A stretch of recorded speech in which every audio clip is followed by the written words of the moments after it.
करेंगे। भारत की जानिब से टर्की के ऊपर एक के बाद एक जो है मुसीबतों का पहाड़ तोड़ा जा रहा है। खबर भारत की एक ऐसी घातक मिसाइल की जो तुर्की की नींद उड़ा रही है। तुर्की का जिक्र इसलिए क्योंकि तुर्की के नींद उड़ने के पीछे की वजह है भारत। एक ऐसा देश है जिसकी नजर ब्रह्मोस मिसाइल पर है और वो देश है ग्रीस। पाकिस्तान का साथ देकर तुर्की ने कर डाली भयंकर भूल। जवाब देने मिसाइलों के साथ ग्रीस में एंट्री कर चुका भारत। तुर्की का सबसे बड़ा रक्षा कवच रूस का बनाया हुआ S-400 भी नहीं बचा पाएगा। तुर्की की जड़ें हिला दी। अब तुर्की हो गया परेशान बहुत ज्यादा। अब जब भारत कूदा है तो तुर्की का गला सूख गया। इंडिया के इंटरेस्ट के खिलाफ तुर्की बहुत ज्यादा जा रहा है। तो सबसे पहले तो एज ए मुस्लिम जोन सा है वो टर्की का ही साथ देना चाहिए।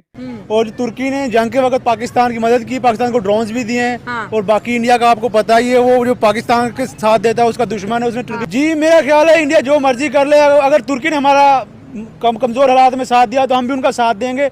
तो इंडिया के छोटे हथियार कोई काम नहीं करेंगे इंशाल्लाह। तो मैं ये समझता हूँ कि पाकिस्तान का एक मुखलिस दोस्त है तुर्की।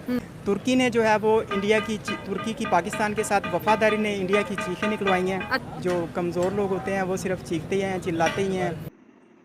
भारत की ऐसी डिप्लोमेसी देख करके पूरे तुर्की ही नहीं, उनके जितने भी सहयोगी देश है, पाकिस्तान हो गए, वो सारे परेशान है। क्योंकि इंडिया और पाकिस्तान का जब वॉर चल रहा था तो पाकिस्तान का साथ दिया था तुर्की ने। मोदी जी और भारत उन्हें घेरने की कोशिश कर रहे हैं। इसी बीच से खबर निकल करके आ रही है कि ग्रीस के साथ भारत का मिसाइल डील होने वाला है, जिसमें से ऐसी मिसाइल भारत ग्रीस को देने वाला है जो 1500 किलोमीटर की रेंज पर वार कर सकता और जहां पे वो मिसाइल गिरेगी वहां के पूरे एरिया को तबाह और नेस्तनाबूद करने की क्षमता रखता है।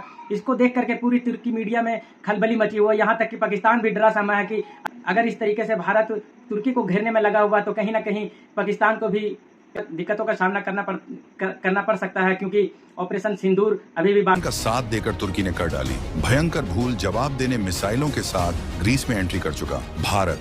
ग्रीस में धमाकेदार एंट्री लेने वाली है भारत की वो मिसाइल जिसकी एक खबर से तुर्की मीडिया में आ गया भूचाल।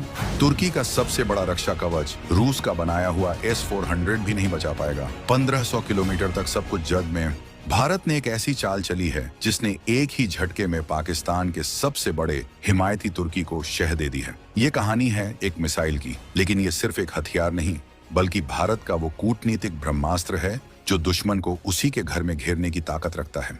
ये कहानी है उस बदले की जो ठंडा करके खाया जा रहा है। एक ऐसी मिसाइल जो धीमी गति से उड़ती है, लेकिन जब वो अपने लक्ष्य पर गिरती है तो उसकी तबाही की गूंज हजारों किलोमीटर दूर तक सुनाई देती है। इसकी खबर से तुर्की में ऐसी खलबली मची है कि उनकी मीडिया चीख कर अपनी सरकार से पूछ रही है कि भारत को उकसाने की गलती की ही क्यों।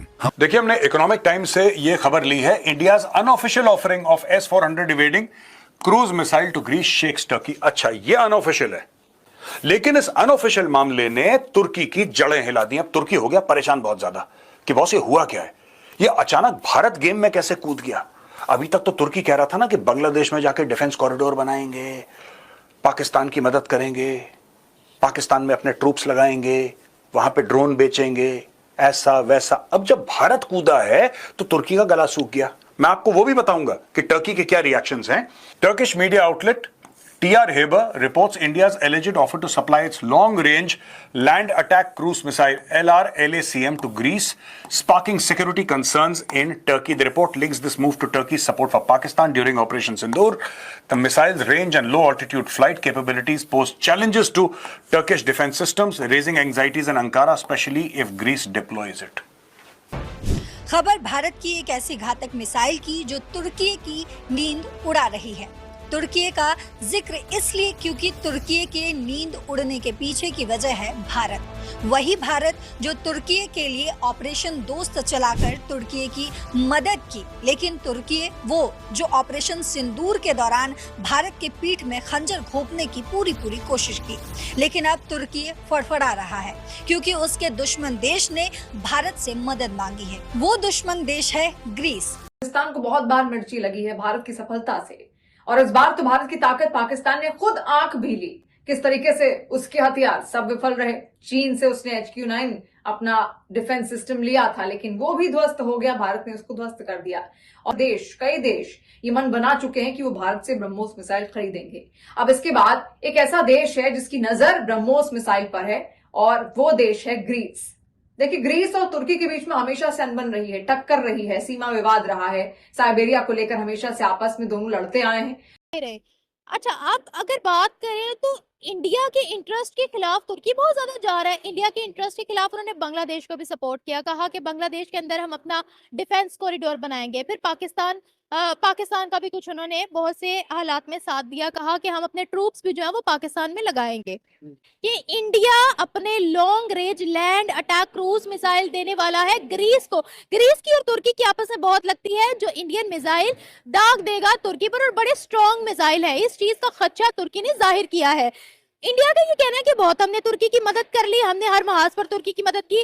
जब वहां पर जलजला आया, अर्थक्वेक आया, तो सबसे पहला भारत ही वो देश था जिसने तुर्की को मदद पहुंचाई। लेकिन तुर्की ने हमेशा कहा कि हमारे लिए मुस्लिम उम्मा पहले, रिलीजन फर्स्ट और ह्यूमैनिटी सबसे आखिर में, यानी ह्यूमैनिटी लास्ट है उनके लिए। तो अब हम भी अपने देश को मद्देनजर रखते हुए वही काम करेंगे जो हमारे देश के लिए सूटेबल होंगे। तो अब आप क्या कहेंगे सर, इस मुश्किल की घड़ी में आपको क्या लगता है कि पाकिस्तान किसका साथ देगा? देखें जी, पाकिस्तान को सबसे पहले तो एज ए मुस्लिम जौन सा है वो टर्की का ही साथ देना चाहिए। और जो हालात और वाक़यात इंडिया ने इस्लामी ममालिक में ख़ास तौर पे पाकिस्तान में किए, लेकिन हमारा अलमिया सिर्फ यही है कि हम एज ए मुस्लिम इकट्ठे नहीं होते। अब देखें कि अगर वो अफ़गानिस्तान को यूज़ करता है तो हम भी जाके उनसे सलाम दुआ कर लेते हैं, हम तो उनसे ना लड़ते तो नहीं ना हैं। लेकिन लड़े ना आप, किसी भी इंडिया की बात हो रही है ना, बात तो इंडिया की हो रही है, तो मिसाइल लड़ने से नहीं, मिसाइल अपने अच्छे पैदा करें। उसके लिए ये नहीं कि आपने कह दिया मैं टर्की का साथ दे दूंगा, साथ तो मेरे साथ जौन सा रोड क्रॉस करते वाला भी दे देगा। ये भारत की जानिब से टर्की के ऊपर एक के बाद एक जो है मुसीबतों का पहाड़ तोड़ा जा रहा है। भारत ने टर्की के गिर्द अपना घेरा जो है बड़ा टाइट कर लिया है। आज भारत की जानिब से ग्रीस को एक मिसाइल बेचा गया है जिसकी रेंज 1500 किलोमीटर बताई जाती है, और ये सिर्फ और सिर्फ टर्की को परेशान करने के लिए बेचा जा रहा है। टर्की का S-400 सिस्टम को डिस्ट्रॉय करने की बात की जा रही है। भारत और टर्की के जो रिलेशनशिप है वो ऑपरेशन सिंदूर के बाद हमें बिगड़ते नजर आ रहे हैं, जब टर्की जो है पाकिस्तान के साथ खड़ा है। इसके साथ साथ नरेंद्र मोदी ने साइप्रस का दौरा करके भी तैयब उर्दुगान को खुल्लम खुल्ला धमकाया कि वो कश्मीर का जिक्र छोड़ दे, वरना हम साइप्रस को यूनाइटेड नेशन में लेके जाएंगे। ये बहुत बड़ी डेवलपमेंट देखा जाए तो इंडिया की फॉरेन पॉलिसी इस दफा जो है हमें बहुत ज्यादा एग्रेसिव नजर आ रही है, जो कि खुद को भी डिफेंड करना जानते हो। इसके साथ साथ जो जो कंट्रीज पाकिस्तान के साथ कनेक्टेड है उनको जी इंडिया काउंटर करने के मूड में नजर आ रहा है।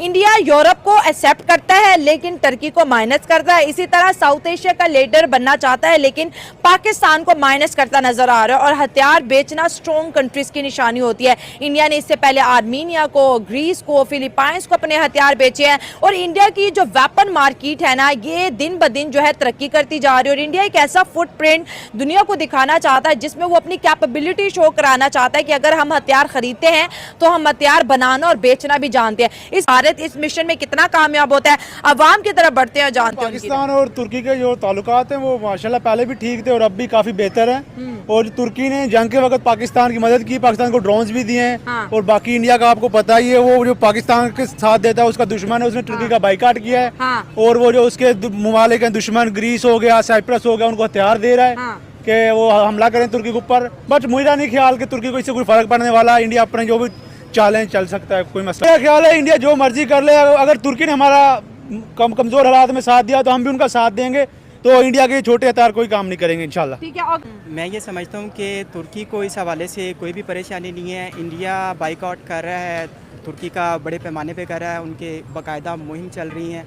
जब पाकिस्तान ने उनको जवाब दिया, उनके जो है वो ऑपरेशन संदूर के जवाब में ऑपरेशन बुनियादुल मरसूस हुआ, तो उसके बाद से उन्हें ये लग रहा है कि तुर्की की सपोर्ट से ये सब हुआ है। तो मैं ये समझता हूँ कि पाकिस्तान का एक मुखलिस दोस्त है तुर्की, और दोस्त हमेशा ऐसे होने चाहिए जिनका लोगों को पता चले कि वाकई कोई दोस्त है। और तुर्की ने जो है वो तुर्की की पाकिस्तान के साथ वफादारी ने इंडिया की चीखें निकलवाई हैं। अच्छा।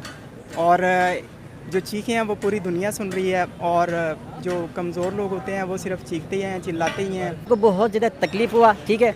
और आलमी सतह पर जो ना इंडिया को बहुत ज़्यादा जो ना उनको बेइज्जती का सामना हुआ, ठीक है।